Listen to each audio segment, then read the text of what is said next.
So yeah. Oh, here we go. Yeah. Indian Beautiful tool bars. watch. Yeah. And even a belt. Oh, Yeah. a band Baldric. Goldrick, yes.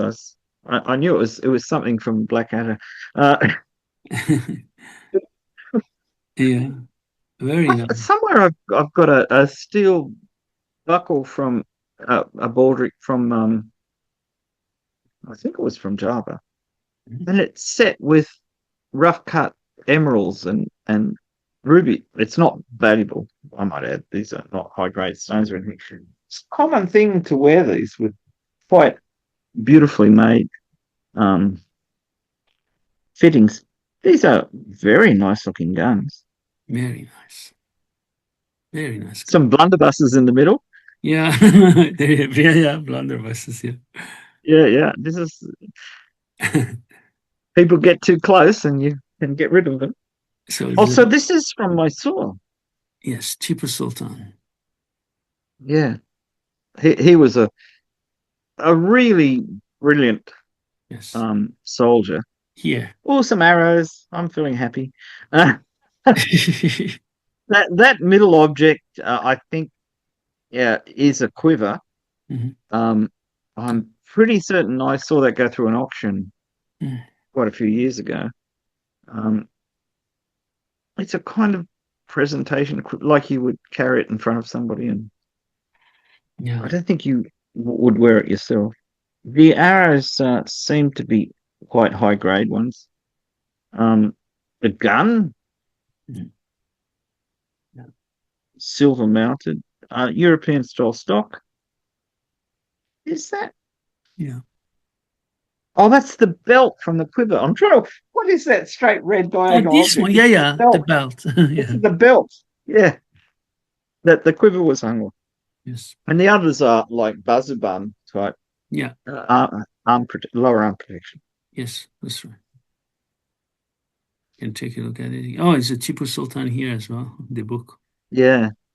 Very No, nice. he was quite. A lot of the weapons that were looted that ended up in Britain Yeah. are of very high quality. I think there's quite a big collection that was somehow ended up in Powers Castle because Clive had left India long before this. But yeah. Oh Look at the. yes. Look at how the blade's been done there. Yeah. Yeah, Magnificent. this is typical of the area, and that blade is very much like a kind of pillage type blade with a strong yeoman. Yeah. But you've got to remember, in India, all kinds of blade shapes were being used at the same Yes. time because they they could duplicate anything they saw, and they would then adapt it. I was going to say there was an angaka, the robe in the back there, which Sorry. is a typical. Yes. The robe is the typical thing. It's related. Angaka robes are related to, the Kaja robe that has the row of buttons down one side and it's open and has like a diagonal piece. This is these all share a historical origin. Yes. Uh, it always confused me until I tracked it all back and realized that they all come from Yes. what in Persian was called Humayuni, the Yes. fold-over robe, but they cut part of it away to show the underside. It's Yes. clothing design is very complicated. Yes. Oh, yes, they look nice. Yes. Very nice. Wow. Yeah, yeah. See, the blades on those are high quality. Yes. Very. This is a lovely picture. Look at this baby here. This is the pistol I want for my birthday party, my birthday present. Yes. That's right. That's right. See, the thing is, these are so beautifully designed that they're just works of art by themselves. It's not you're not. A So, Bede, baby we were looks at it. talking about the baby. This is so Yes, lovely. I think it's wonderful. Babies know good stuff. He's looking and showing one of the pistols. Look, Yeah, so fascinated by it. It's so funny. yeah. Mm. Well, shiny objects. Yeah, that's it. We all go through a stage of that. Yeah, really nice. Look at these people. Oh, yeah. Ottoman. Mm. They're very nice Ottoman The collection. coral and turquoise inlaid glaze, there was a whole period that was the most fashionable thing. Yeah, these ones. And then well, we were talking about jade hilts. I think one of those has a jade hilt too, Mhm. or is it a gold hilt? There's certainly jade inlaid on one of the scabbards. Yeah, very nice ones. Look at the blades, Pete. Oh, Oh yeah, yeah. solid The blade. leftmost blade is exceptionally good, isn't Look it? at this one, Pete. Oh, Yeah, that's so good. so good. It's a wonderful blade. Yeah, Wonderful. It is so beautiful. Ottoman arms yeah, and Moro armor. yeah. From the Philippines. Yeah. Sometimes it's made with brass mail and brass plates, and sometimes it's made with horn plates and brass mail. I mean, you say, well, brass mail's not as strong as iron mail, but in the tropics, brass doesn't rust. Exactly. So, I mean, yeah, well, it might be the most efficient mail, but certainly it works against slashes and whatever. Well, and You, these have got metal plates in them, so they're probably much more effective. you know what I Um, really like? Spain and the Spanish movies are getting better and better. Really amazing movies Spain makes. And some of them are about Hernan, as they call it in Spanish. We say it. So these all those conquistadores who went to South and Middle America, and then or in Nunez de Balboa, and the rest of them. So I'm watching with all walking with all those Morion helmets, with all those armor. But you know, mm, they get more and more realistic. So, you know, the Spanish land in this new series with a beautiful mm. armor, and then they walk, and 3 weeks later, everything rusted. You know, in the movie, So they're being and then very realistic. you know, really, yeah. And then the guy says in Spanish, "I can't see that. I'm just wearing a piece of damned rust. I can't smell this rust." You know, and I just said, "That's really nice. That's really nice." Yeah, You know. I've seen some reviews of some English historical dramas where they're criticizing the armor and the costuming as being so not like what was being used when they point out that they had good resources to make it look good. And then you've got places, well, like Spain has always had a tradition of making good movies in historical movies. But my favorite is Kazakhstan Yeah. because they've got such brilliant uh, armor and horse armor, thing you rarely see. Horse armor that looks very much like from the miniatures. Yeah. Sure, it's as practical as the originals, but still, it's very good looking. But could you imagine, say the Weta workshops in New Zealand that did the Lord of the Rings armor, which they worked out a way of making mail out of plastic that could be coloured and look exactly right, because you don't want actors wearing um, 5 kilograms of mail. They've got to act as well. They can't. But could you imagine how spectacular some of these would be? And I mean, people that make movie costumes are really good when they're good, given good design to work with. Yeah. Because I mean, the people I spoke with when I was doing some work on a movie, I was so impressed by how focused they were on design and how to get things to work and how to make them look right. Now, if you see a movie and you say, "Oh, that's the wrong type of armor," or "That's the wrong type of this," don't blame the costumers. I mean, they're doing what they're told to do. If the costumes are not up to scratch, it's because that's what the producers and the director want. Pete, this But moral when they armor, it reminds me like Joshan armor with an yes, integrated char ayne. yeah, I mean, this is very much. Well, you imagine the plate and mail with the separate plates going down the chest. Well, they've just cut out the middleman and made just two plates so it can open and you can put it Yeah. on. It's very much like Joshan armor. The thing that strikes me too with the decoration, it's almost like a 18th century waistcoat that you wore under your. Oh yeah, yeah, it's you're right. You're it, right. it's kind of they've taken the whole thing. Well, we're interested in fashion. We'll do this. Notice how it's very wasted too. So it's very much designed to fit somebody's body Yeah, as opposed to being just hanging straight up and down. yeah, When people started making modern reproductions in male, they didn't have as much access to original um, male armors, and they didn't realize how tailored they were. yeah. And this is quite clearly very tailored. Yes. Um, it's a really nice piece. Oh, daggers! We all like nice daggers, don't we? Nice daggers. Um, oh yeah, these are really. This is top grade. Top grade. Mostly Mogul, I think, Yes, yes, Mogul. Absolutely. but very, very top grade stuff. And Yeah, when you see the paintings, I mean, they've got blow-ups of paintings in the background. When you see the paintings, you realise that people are wearing these yeah, in the paintings because yeah. it's a status symbol. It's like somebody with a Rolex watch or whatever. Um, everybody tried to look their best. There's a classic story. One of the French jewelers that went to Iran in the Safavid period, saying that people would spend their whole income on new suits of clothes so they could look good at court. Which is, I mean, from a French point of view, is exactly what was happening back in France at the same time. But I just thought it was just so amazing, and same thing Yes. in Hindustan, in India. So finally, a Persian khanjar. Oh, it's a good one too. Yeah. Look at that! Look at that blade. Yeah.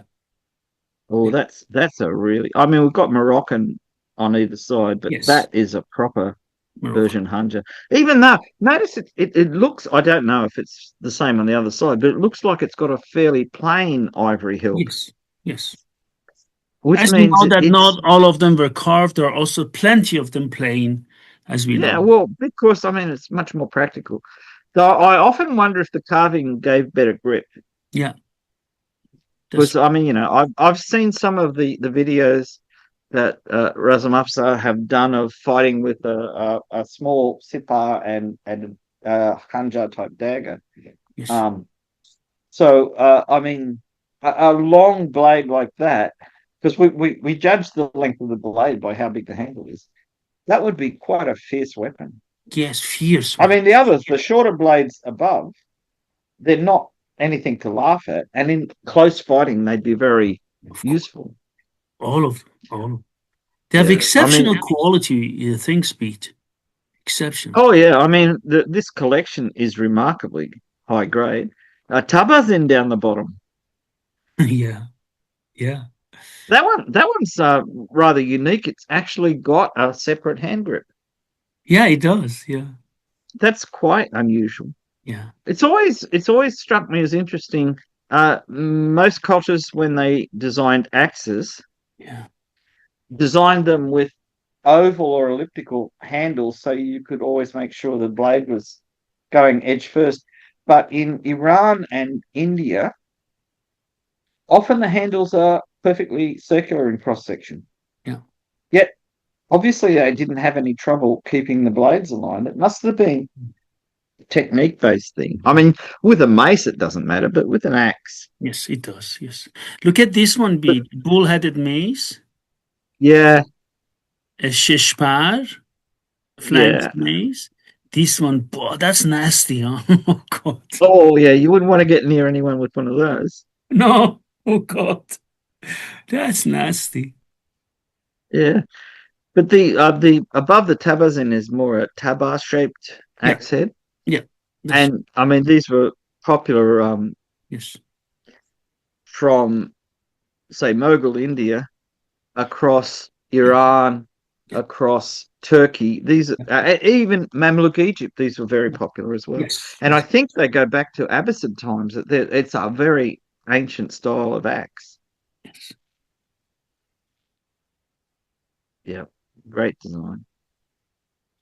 I've handled a couple of the flanged maces from India, and they're remarkably quick moving. Like they look so heavy that they'd be hard to maneuver, but they're quite quick moving. Quick. Yes. Yeah. Look at So I this mean, one, Pete. that's an unusual shape. Yes. I wonder if it's related to a particular area. I saw that I in would. Indian weaponry. This one. Yeah. Um. I see there's a Tabazin blade just down there, just the axe head itself Ah, without yeah. the axe Here. on. Here. Yeah. Oh, And now oh, again, guns. Yeah. yeah, firearms of many types. Uh, I think the one at the top on the left looks surprisingly Japanese to me. Yeah. This one. That one. Yes. Yeah, Exactly. yeah. There's some that you would expect in North Africa. Yeah. Um, the ones with the big flared handles, I think. Yes. This one's. A Yeah. lot of Turkish ones, high quality Turkish ones. Yeah. As well. This is a very good collection Very. from the firearm point of view. Now here's something I can fall in love with. Uh, Yeah. so on the left is a Turkish arrow box. I can see a couple of thumb rings in the foreground. Yeah. Um, I'm not so sure. I think the reddish left-handed bow looks slightly Persian Yeah. because of the very wide limbs, Yeah. but I'm not sure about that. And see, without seeing them side on, it's hard to tell. Uh, the middle bow that's horizontal Mhm. uh, This. looks to, yeah, that one looks very much like an Afghan bow. Um, they made bows that looked like Crimean Tartar bows, but were much bigger, whereas the one at the very top looks very Crimean Tartar. It could be Turkish, though. I mean, often they were made in the same place. And also, I should comment that we have seen this from some manuscripts that there are Turkish ish Turkish style bows were made in Iran and India as well. That from shape and profile that would be you would think were made in Turkey, but in fact could be made in India or in Iran because the the bow making tradition was a continuum. It wasn't like divided by national borders. So in Western Iran, you saw a lot of Turkish style bows, particularly up towards Azerbaijan. And in Eastern Iran, you see bows like this middle one, which is like a Chahar Kham bow on steroids. It's just really a big one. And they had quite long draws too. There's one in the Grayson collection, red lacquered. It's enormous. That one is. It's got particularly long ridge sections, which is quite unusual. Mhm. Um, and it's totally unlike a thin bow. As I say, these are big, powerful bows. The collection of arrows looks quite nice too. There's quite a few with flashing, which is quite rare because there are so many things that like to eat feathers, and they're so small and hard to get rid of. That box for the arrows on the left, this is typically for flight arrows. They have perforated inserts inside them to take usually about 36 arrows. This one, you mean? And yeah, Okay. so the arrows fit all the way in, and there's a lid that folds over and is fastened. And they have a usually like a little fitting on the back that you can uh, put a strap through. And specifically, as far as I know, they were for flight arrows. There's quite a large number in existence. The degree of decoration in that reflected directly the wealth of the owner. Uh, some of them are beautiful. There was one in the Grayson collection that had an inscription inside, Mm. which translated from Turkish was "Oh woodworm," because they believed that no, is it wormwood, not woodworm? Oh, that would be the wrong way. Oh, yeah, cubicles. Yeah. Oh, wormwood, because the wood type wormwood was believed to drive off um, the feather mites that ate the feathers of the arrows. So by having this little prayer in there, yeah, hopefully it would cause them to be driven off. Beautiful. I just love the kind of little kind of folk Yes. um, things that are often associated with what are effectively works of art. I mean, you look at here we're going good. So this You is know, Pete, when I saw this one first, this one, right, mhm. on the Yeah, left side, first from the distance, I thought, what a long armor. Then I realized yeah, armor ends here, you know? yeah. Well, see, the interesting thing about that is it's got four big plates on the front, Yeah, whereas very most of them have six or eight. great. Um, and it's got those fish-shaped fittings to take the straps. Yes. Um, Let me the just show it one, for our viewers, Pete. It yeah. means this ones. Yes. So they're riveted onto the plates, and they have little. Originally, would have had little loops or little D's Yeah. on them to take the. So we also have a really nice pair of Bazaband, Very nice. Yeah, probably watered steel, definitely inlaid with gold, definitely. and with the mitten hand grips, which don't always survive. Yes, mostly those beat which mentions that, we have also Persian types in Iranian museums, but most Mhm. of them, they miss the mittens, also in Iran, in museums, and then you see all those nice nails. Because then, then people always ask, why is it there, Yeah, Vazuban? There is nothing there. That's the reason, because the mittens are gone. Yeah. yeah, yeah. Because I mean, the earlier ones had like hinged metal plates Yes. that covered the back of the hand, but the mitten style took over because I think it's just more practical. Yeah. Uh, you notice also that's a very, very nice helmet there. Yeah. Very nice. Very. Surface is totally gilded. Yeah. And is that a Ganga Jumni pattern mail shirt on the right in the And left photograph?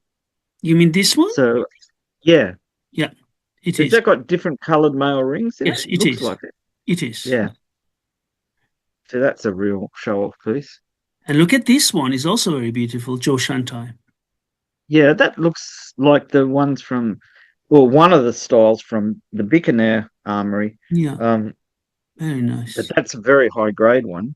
Very. Again, that one has solid plates, Yeah, one either side, yeah. to protect this is basically protecting you from here down to your navel. Yeah. Um, you And see the long sleeves with the kind of pointed cuffs. This is yes. a classic thing. There's a steel bow inlaid with gold. Yeah. Here. Just looking at the size of it, Mm, I don't. There's a group of these bows that unscrew in the center of the handle. A mm, lot of my steel bow unscrews in the handle as well, but the ones that unscrew in the center of the handle and have quite short, thick arms like that, I think were actually used in Hindu temples. mm, Statues' hands, and you could mm, screw them in, and then they'd be holding a bow. Because some of them knocks. Now I don't know with this one because I haven't seen the knocks up close, but some of them the knocks are the angles are good for the bow to be drawn, but impossible if the bow is not drawn, and that makes me wonder about those. There's a few of them going around that the gold inlay is so beautiful that clearly they cost a huge amount to make at the time, but they're just not practical weapons because normal people couldn't bend them, and if they could only draw them about that far.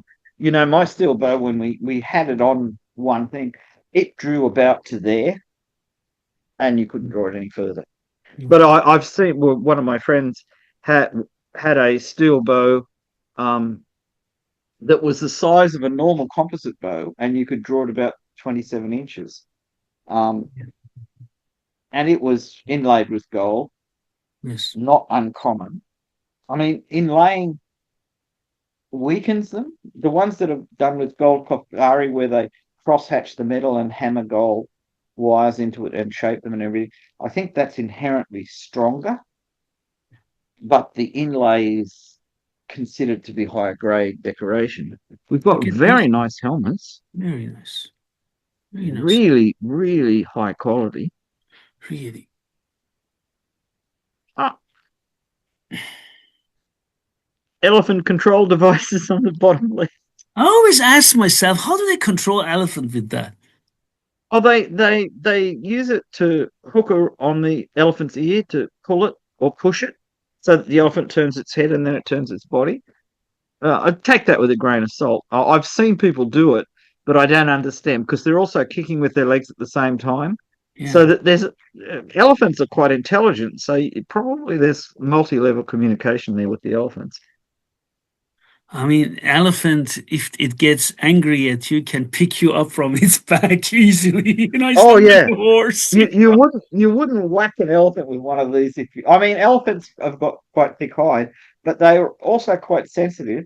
And if they get angry with you, it's very easy for an elephant to reach Yeah, backwards with its exactly. trunk and pick you up and pitch you over It's into not the like a enemy. horse, it has a device to go back, you know? Oh, actually, yeah, the most dangerous thing about a horse is it's throwing its neck back.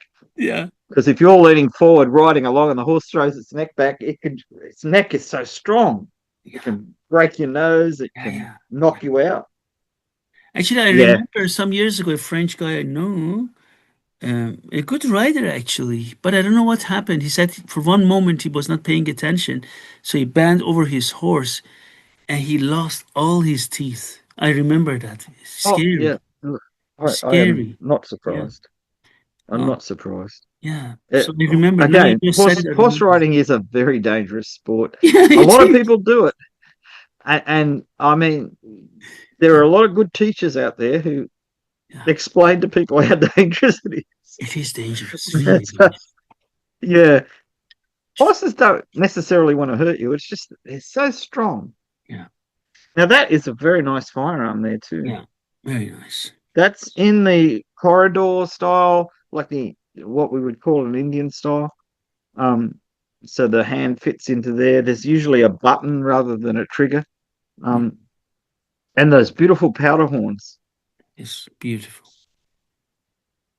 Yes. Now look at Oh, these. V. now there's V, some let me just interesting show you stuff. something. I'm sure you know that. I love that because in Madrid, I'm going to Madrid soon to visit. I was thinking that was the first thing that caught my eye. Yes, because they are so rare. And Oh I'm yeah, and that so happy. I'm so happy because you know that Military Museum in Madrid has it. Actually, I'm going there because of these, right? They have many of them. yeah. And I'm talk to the colleagues this. I'm hopefully flying to Madrid soon for our channel and talk to our colleagues. And when I Mhm. saw that these guys have one original, I was so happy. Look at that. Yeah, I mean they're incredibly rare. And look at the I'm looking at the decoration on the scabbard as well. Yeah, That's so typical yeah, of Moorish work in Spain, or even in North Africa. Let's be yeah. honest, they did it wherever they were. Um, Isn't it really, beautiful? You like these swords as well. yeah. I love them. Let me just show Oh what yeah, we're talking about. this. Moorish Spain, when under Islamic rule, that's the Mm, what we are talking about. Okay, yes. yeah, yeah. And I've noticed there's bits of a char aina there. Oh yes, Um, there's zug plates from a Turkish yes. armor with the circular plate. A complete char aina above that. Um, This is oh yeah, this is Persian one. This one looks like Safavid period. This one's oh yeah, yeah, this one's separated. Yeah, beautiful. yeah, and we've also next to the Moroccan sword is a North African sword. Ah, this one. Yeah, Yeah, another high grade sword. I We've agree. got a like a walking stick with a sword blade in it. I was trying to work out what it was, and then I saw it's a walking Here, stick. here, yes, yes, Yeah, here, yeah, yeah, here. some This very is that nice. type of sword which collectors here in the West called kaskara, Well, they call it Yeah. safe there over there. Yeah. Okay. Yeah. Well, yeah, I think the ones with metal fittings on the hilt are Cascara, and they're from, say, Sudan. Yes. And the ones that have wooden fittings, wooden crossguard, are Tuareg, Yes. made by Right. the Tuareg, and they're from the Western Sahara areas Yes. and things like that. Exactly. But I noticed also one of the spearheads has its scabbard, which you don't Oh, always here, see. here. Yeah. Very Yeah, rare. Very rare. that's excellent. We've got very high grade yatagans. Yeah. We Very. oh, Very. some very nice tulwars Yeah. with shamshir like blades and shamshirs. Well, I think one of them looks like a shamshir. Could be tillage. This is good stuff, and a whole row of shields above that look really nice too. Yes. I'm sorry, I'm rubbing my nose a lot, but it's spring here, and all the pollen's in the air. Yeah. Very nice blades, huh? Oh, sorry. And this Oh, one, oh, look. that's good. No, And that is, this is signed, made by, the blade is made, hold on, Ahmad Khorasani. yeah. There you go. Could be a relative. Yes. Ah, Funny, aren't huh? they? Yeah, aren't they beautifully made? Very I nice. think it's amazing that that this style of pillage and the Shamshir, the curved Shamshir, are really quite closely related, Yeah, but distinct. Like you pick this up, you'd immediately know it's a Turkish sword. yeah, of course. Though, to be honest, it's not unknown for Iranian blades to end up in Turkish swords, or vice versa sometimes, Yes, because like the Japanese, yes, Iran and Turkey and like what's now Pakistan and northern India, yes, very much into international styles in blades. They really liked yes, um, absolutely. importing them and using. Oh, Oh, there is a mace here, Beat. Look. yeah, yeah. That kind of doesn't really fit in. There's a pair of chopin, which are uh, slipovers you wore over your shoes to walk in muddy ground, so you didn't get your shoes all wrecked. Pair of embroidered boots, epaulets, Yes, a kettle, yes, some very, very, very heavily embroidered robes. Not yes, quite sure. I'm assuming that the gold and black one is a dress, yes, and the white and gilt one, or white and silver, I think it's gilt, is yes, a jacket of some sort. Then you've got all these mother of pearl inlaid boxes yes, and wall hanging bits, and yes. I think that thing above the mace is a belt. Oh, that's right here. Yeah, you're right. Yeah, I've got two very cheap buckles that fit together Yeah, like that. Um, yes. Oh, sorry. And this is oh, Mamluk. yeah. Now they did know how to do really high grade inlay. Yeah, absolutely. That's beautiful. And back to the guns with the blunderbusses, but the baby has gone. Oh no, that was the other guns that the baby was in front of. Sorry, getting Yeah. my babies mixed up. You can take a look at the slideshow bead if you wish. Look at these. Yeah, this is wonderful stuff. Look at these. Really Oh yeah, nice. The museum has really high quality stuff, beat, huh? yeah, and it's kind of fairly broad. So from Turkey in the west to the Philippines in the northeast, Yeah. and I mean, the archery equipment obviously immediately attracted me. Really nice. I mean, of course, we can see only arms and armor, but the museum has lots of things there, right? So, you know, Yeah, many no, things. this is beautiful stuff. Really high quality stuff. And we have talked about, just many things here, as you can see it here, with beat. Yeah. Well, So, I mean, this is the advantage. We're giving an opportunity for people to know what is in that museum, And if you're visiting Malaysia, Yes. that would be a really good place to visit if you're interested in Islamic arms and armor. Yeah. And I mean, if you're just interested in art, let's be honest. I Yeah. mean, these might be actual weapons, but they're also sculptures, they're jewelry. They've got so many usages Yes. that, I think the yeah, more, I have to say that in the beginning, when I looked at all these things, and I loved the efficiency, cutting, chopping, thrusting capabilities, protecting. But the older I get, the more I'm interested in the art, decoration, well, see, the you funny know? thing is, what I've noticed, and I mean, I think I like this from the beginning. With swords and daggers, the shape and the structure of the blade is often um, an artwork in itself. It is. I'm not talking about decoration here, but say the full ring, the actual shape of the cutting edge or the stabbing part of the blade. These are artists have worked out how to make these things work. Yeah. Now you can just make a big chopper Yeah. and it will work too. But uh, people went several steps further than just utilitarianism. Yeah. I mean, nobody needs a sword to be as good as some of these swords are for their purpose, Yeah. but they really look good. And then you put nice hilts or beautifully proportioned fittings on them. I Yes. mean, it's amazing. Amazing. Thanks a lot, Pete, for sharing your time and going through this beautiful collection. Hope you enjoyed it. Oh, indeed, indeed. I mean, Malaysia's not that far away. I have to think about going up there. I know a few people up there uh, in the archery world, and it might be worthwhile doing it. It's for us Uh, very far in Europe, but for you, of course, it's just in the corner. yeah, no, it's actually quite close.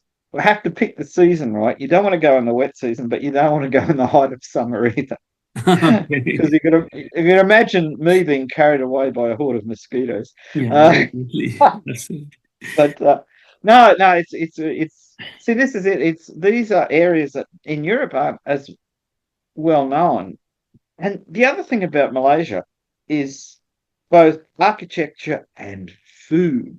The food in Malaysia is unbelievably good. I mean, we have Malaysian restaurants in Sydney and have had them for decades because Malaysian people come out here, open restaurants, you get to try all this food. People from Australia go to Malaysia, Indonesia, I mean, go to Singapore as well, which is at the tip of Malaysia. Um, and there's all this kind of really, really good food. One of my friends had a job with Reuters in Kuala Lumpur for several years, and he said, "Oh, the food was so good." So I mean, these are people that are really contributing to the to world culture by developing all these good things. Yes. Thanks a lot, Pete. I wish you a nice time and hope to see you again. Thank you.